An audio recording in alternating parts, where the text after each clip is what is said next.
Qui a touché 6 États du pays, 83 morts et ce n'est qu'un bilan provisoire. Sur place, les services de secours travaillent d'arrache-pied pour retrouver d'éventuels survivants. Les précisions, Benjamin Delombre. C'est sans doute ici, dans l'État du Kentucky, que les tornades ont frappé le plus fort. Des lotissements entiers ont comme disparu. Des trains ont déraillé sous la force des vents. Là où tout n'a pas été emporté, des habitants errent au milieu des restes de leur maison, cherchant ce qu'il y a à sauver.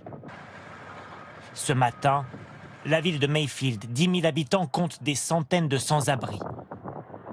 Et autant de vies brutalement bouleversées. Je n'aurais jamais imaginé ça. J'ai vécu avec mon père et ma mère ici. Il y a tellement de bons et de mauvais souvenirs. Mais le plus dur, c'est quand j'ai dû partir la nuit dernière. Cette fuite et surtout cette peur face aux éléments déchaînés, ils sont des dizaines d'Américains aujourd'hui à les raconter. J'ai vu la tornade arriver, j'ai couru à l'intérieur, je me suis mis derrière mon lit, lui finissait sa cigarette, après il est rentré mais vous savez c'est allé si vite. La porte m'est tombée dessus, je suis entré et tout s'est écroulé.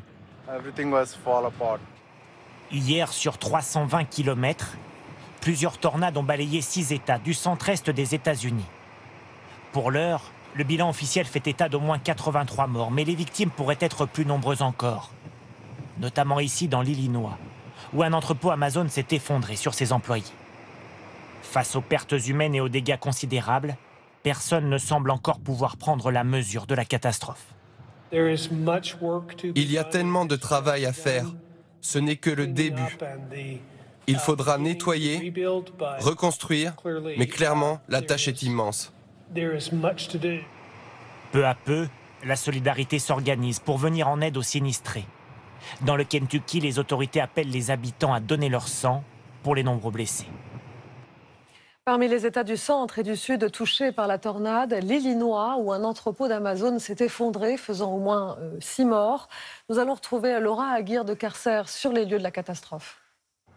Il fait encore nuit ici et je suis à peu près à une centaine de mètres de l'entrepôt Amazon. Un vaste périmètre de sécurité a été mis en place autour du bâtiment. Mais regardez, néanmoins, d'ici, on peut mesurer l'ampleur de la catastrophe. La tornade a traversé le bâtiment. Les murs se sont écroulés. Le toit s'est effondré. Pour l'instant, le bilan provisoire est de 6 morts, selon le chef des pompiers qui mènent les opérations ici. 45 personnes sont sorties vivantes de l'entrepôt. La question qui reste, c'est y a-t-il encore des personnes à l'intérieur du bâtiment? Les recherches vont se poursuivre, a priori, dans les 3 prochains jours. Retour en France, sur le plan sanitaire, plus de 50